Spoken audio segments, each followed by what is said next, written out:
South Lebanon में मची महाभगदड़। Israeli army के एक अचानक आए अल्टीमेटम ने क्यों खाली करवा दिए 9 गांव। ट्रंप के टोटल सफाई वाले बयान पर भड़का ईरान। तेहरान ने आखिर क्यों दी सारे अमेरिकी अड्डों को उड़ाने की धमकी। स्ट्रेट ऑफ हॉर्मुज़ पर ईरान की तरफ से कब्जे का मास्टर प्लान तैयार। दुश्मन मुल्कों के जहाजों के लिए आखिर क्या आई बुरी खबर। यूएन में अमेरिका को चीन रूस का झटका। हॉर्मुज़ को लेकर आए नए प्रपोजल पर वीटो की तैयारी। क्यों भड़का ड्रैगन। ज़ेलेंस्की का 1000 किलोमीटर गहरा हमला। रूस के अंदर घुसकर यूक्रेन ने कैसे उड़ाए फाइटर जेट और मिसाइल सिस्टम, दिखाएंगे हम। ग्रीस के बॉर्डर पर तुर्की की जंगी ड्रिल। ईद से ठीक पहले इज़मिर साहिल पर समुद्री फौज उतारकर आखिर क्या पैगाम दे रहे हैं एर्दोगान। गजा में अल कस्साम ब्रिगेड के चीफ पर आई final report. Israeli air strike से सीज फायर के बाद हमास को आखिर कैसे हो गया सबसे बड़ा नुकसान। लंदन की सड़कों पर नकबा डे का सैलाब। आजादी के नारों से गूंजी ब्रिटेन की कैपिटल। हजारों लोगों ने क्यों घेरा शहर, बताएंगे हम। और वेस्ट बैंक की मस्जिद में इसराइल ने की तोड़फोड़। नमाजियों को रोकने और अजान में खलल डालने के बाद मुसलमानों में आखिर क्यों भड़का गुस्सा। साउथ लेबनान से इस वक्त की एक बेहद दर्दनाक खबर आ रही है। इजरायली आर्मी के स्पोक्सपर्सन ने वहां के 9 गांवों को फौरन खाली करने का अल्टीमेटम दे दिया है और जहां तक ताज़ा अपडेट्स हैं, हमले लेबनान पर शुरू भी हो गए हैं। आवाम से साफ कहा गया आईडीएफ की तरफ से कि वो एयर स्ट्राइक से पहले इन इलाकों से कम 1 किलोमीटर दूर चले जाएं। 16 मई को इजरायली आर्मी के स्पोक्सपर्सन कर्नल अविचाई अद्राई ने कहा कि हिजबुल्लाह की तरफ से लगातार सीज फायर का वायलेशन हो रहा है, इसलिए हमें यह एक्शन लेना पड़ेगा। इस झुलसाने वाली तपती गर्मी और खौफ के साए में इन गांवों के हजारों बेकसूर लोग अपना सब कुछ छोड़कर गाड़ियों से भागने को मजबूर हैं, जिनके पास सिर छुपाने को भी अब कोई ठिकाना नहीं है। वही एक गाड़ी है जिसमें उनकी जिंदगी भर का सरमाया मौजूद है। सबसे ज्यादा हैरान कर देने वाली बात यह है और परेशान करने वाली बात भी यही है कि इजरायली फौज ने अब उन गांवों को भी निशाना बनाने की धमकी दी है जो बॉर्डर से 70 किलोमीटर दूर हैं, जिसकी वजह से वहां भी भगदड़ मच गई है।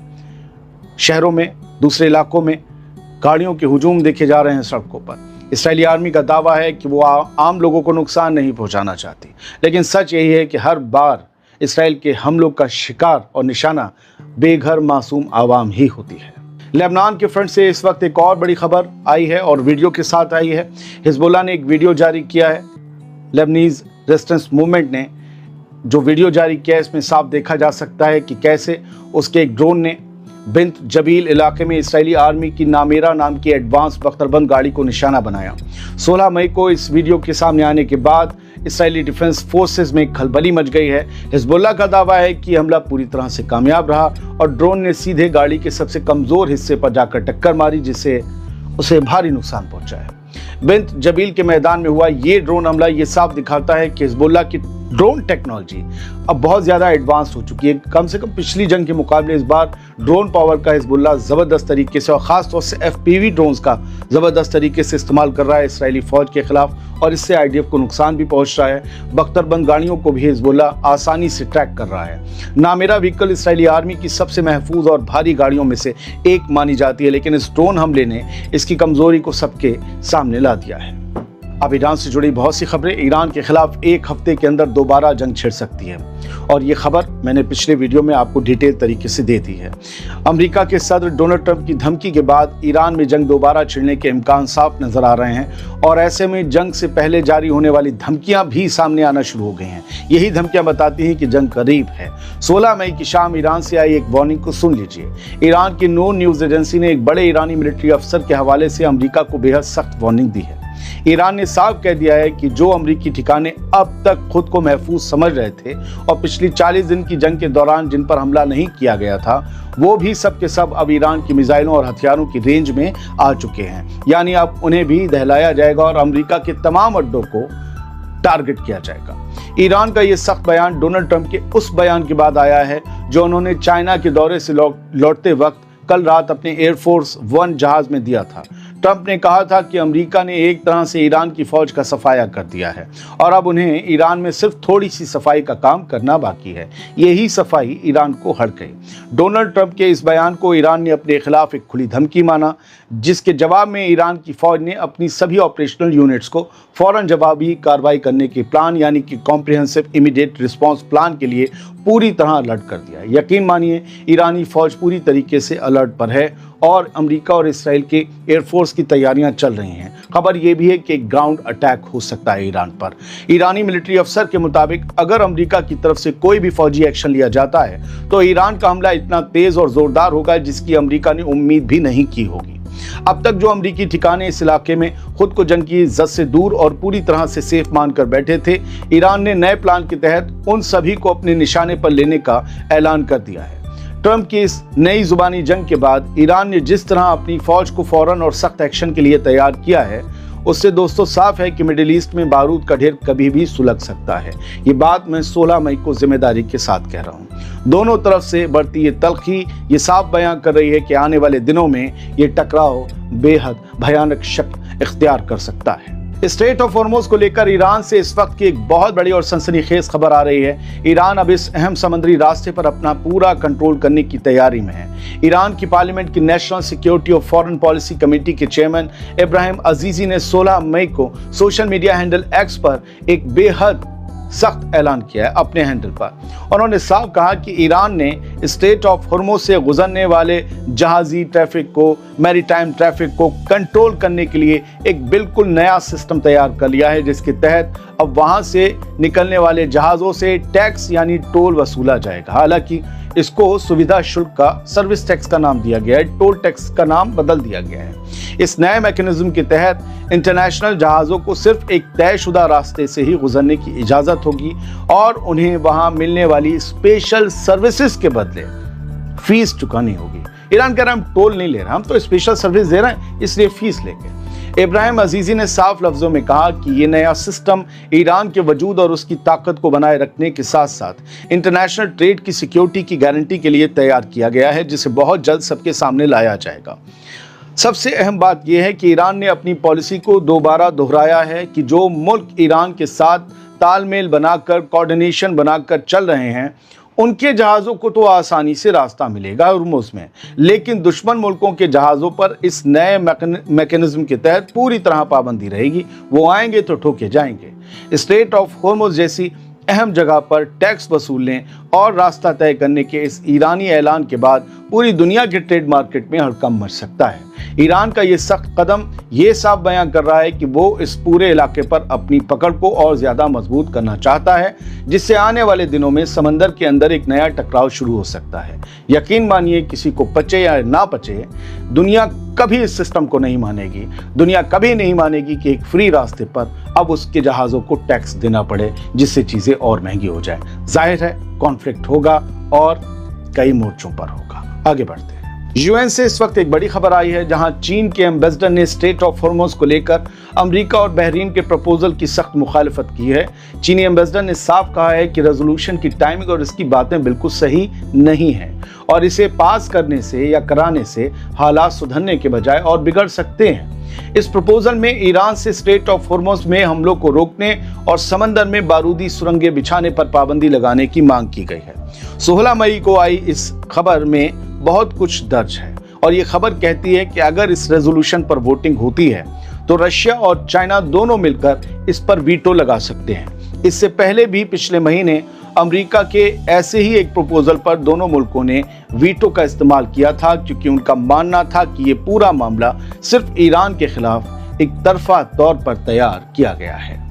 इराक के नए ऑयल मिनिस्टर बासिम मोहम्मद ने 16 मई को एक बेहद चौंकाने वाला आंकड़ा जारी किया है। ये वाकई फिक्र पैदा करने वाली खबर है, सुनिएगा। उन्होंने बताया कि अप्रैल के महीने में इराक स्ट्रेट ऑफ हॉर्मुज़ के रास्ते सिर्फ 1 करोड़ बैरल तेल ही एक्सपोर्ट कर पाया है, जबकि ईरान की जंग से पहले ये फिगर हर महीने करीब 9 करोड़ 30 लाख यानी 93 मिलियन बैरल हुआ करती थी। जंग की वजह से स्ट्रेट ऑफ हॉर्मुज़ के बंद होने से इराक के तेल एक्सपोर्ट में ये भारी गिरावट आई है, जिसने इंटरनेशनल मार्केट में तेल की कीमतों को आसमान पर पहुंचा दिया है। कई जगह तेल नहीं है, कई जगह किल्लत है और कई जगह बहुत तगड़ी होने वाली है। इराक के इस बयान ने ये साफ कर दिया है कि समुद्री रास्ते ठप होने से अब गल्फ के मुल्कों की इकनॉमी पर बेहद बुरा असर पड़ रहा है और जो लोग इकनॉमी की वजह से तड़पेंगे वो कोई एक्शन करेंगे, लिख लीजिएगा, उनके एतबार से वो भी गलत नहीं होगा। यूक्रेन ने इस हफ्ते फ्रंट लाइन से करीब 1000 किलोमीटर दूर तक बेहद गहरे और लंबे जबरदस्त हमले किए हैं। इन हमलों में रूस को बड़े पैमाने पर नुकसान पहुंचाया गया है।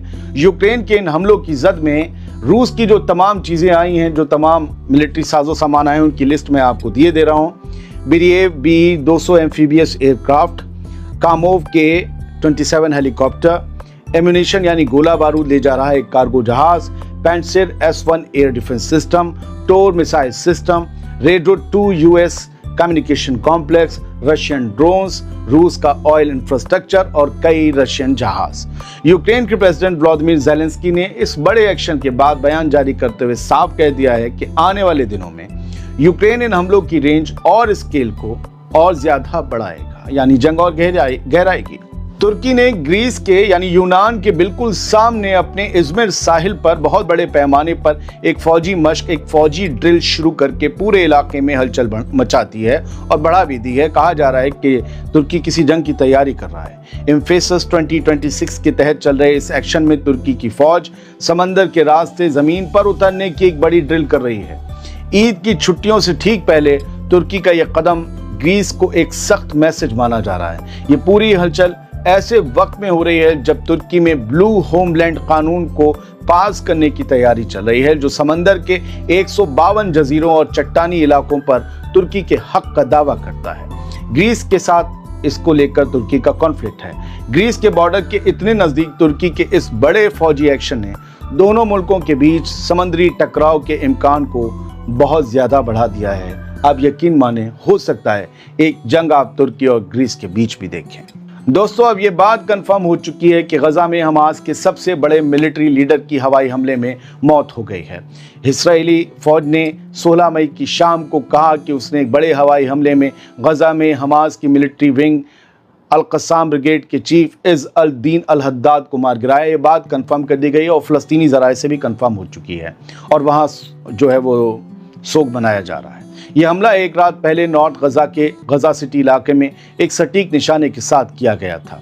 इस्राएली आर्मी ने 16 मई को जारी बयान में कहा कि अल-हद्दाद और हमास के लड़ाके पिछले साल हुए सीज़फायर समझौते के बावजूद हमास के मिलिट्री विंग की ताकत को दोबारा खड़ा करने और इस्राएली शहरियों के साथ ही फौजियों के खिलाफ हमलों की प्लानिंग करने में जुटे हुए थे। बताओ भला, इस बड़े हमले के बाद गजा पट्टी में एक बार फिर टेंशन अपने उरूज पर पहुंच गई है।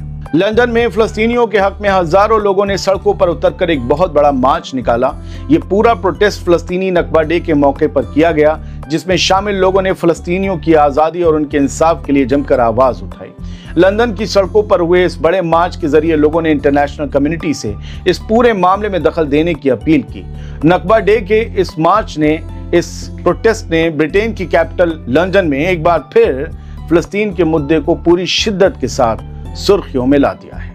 फ्रांस की कैपिटल पेरिस में फ़लस्तीन के फेवर में काम करने वाले एक्टिविस्ट ने एफिल टावर पर चढ़कर उसके पहले फ्लोर से एक बहुत बड़ा फ़लस्तीनी झंडा लहरा दिया।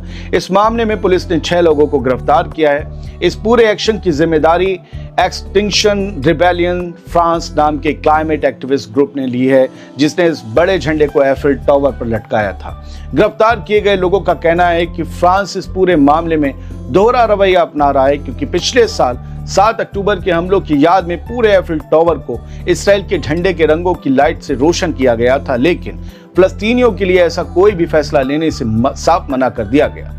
फिलहाल पुलिस सोर्सेज के मुताबिक बिना इजाजत के इस तरह झंडा लगाने के इल्जाम में इन 6 लोगों के खिलाफ सख्त कार्रवाई की जा रही है। ऑक्युपाइड वेस्ट बैंक के नाब्लस के ईस्ट में मौजूद है एक इलाका बैत फुरेक। यहाँ के करीब से एक बेहद शर्मनाक वाकया और तस्वीर सामने आई है। यहाँ इसराइली फौज पर बैत अल शेख मस्जिद के अंदर जबरदस्ती घुसकर तोड़फोड़ मचाने और वहां मौजूद नमाजियों को नमाज अदा करने से साफ रोकने का इल्जाम लगा है।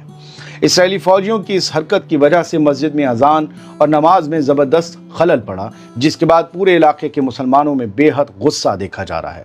मकामी लोगों के मुताबिक इसराइली फ़ौज लगातार फ़लस्तीनियों को उनके मजहबी फ़राइज़ पूरे करने से रोकने के लिए इस तरह की ओछी हरकतों को अंजाम दे रही है। लेकिन आप इस तस्वीर में देखेंगे कि इसराइली फ़ौजी था, हथियार के साथ था, फिर भी मुसलमान नमाजियों ने नियत नहीं तोड़ी, क्योंकि वो जिसके सामने, जिसके हुजूर में नियत बांधे खड़े थे, सिर्फ उसी से डरते हैं। आगे बढ़ते हैं। ऑक्यूपाइड वेस्ट बैंक यानी कब्जे वाले वेस्ट बैंक से एक बेहद शर्मनाक और गैर इंसानी वाकया सामने आया है, जहां अपनी ज़मीन पर काम कर रहे एक फ़लस्तीनी काश्तकार, एक फ़लस्तीनी किसान को इसराइली ज़्यादती का निशाना बनाया गया। ये किसान अपने खेत में काम कर रहा था, तभी वहां एक हथियारबंद इसराइली सेटलर पहुंच गया और उसने किसान को वहां से चले जाने को कहा ये हमारे ख्वाब वाली ज़मीन है। जब फ़लस्तीनी किसान ने अपनी ही ज़मीन छोड़ने से साफ मना कर दिया तो उस हथियारबंद सेटलर ने उसे होस्टेज बना लिया। उसने किसान की आंखों पर पट्टी बांधी, हाथ बांधिए और उसे बुरी तरह जलील किया। सबसे ज्यादा हैरान कर देने वाली बात यह है कि इस पूरे वाकये के दौरान इसराइली फौज यानी IDF के जवान वहां खड़े रहे और उस नाजायज सेटलर के जुल्म को पूरी तरह से सिक्योरिटी देते रहे। 16 मई को इस वाकये का वीडियो सामने आने के बाद सोशल मीडिया पर लोगों में बेहद गुस्सा देखा जा रहा है। बहुत बहुत शुक्रिया। सलामत रहिए, खुश रहिए।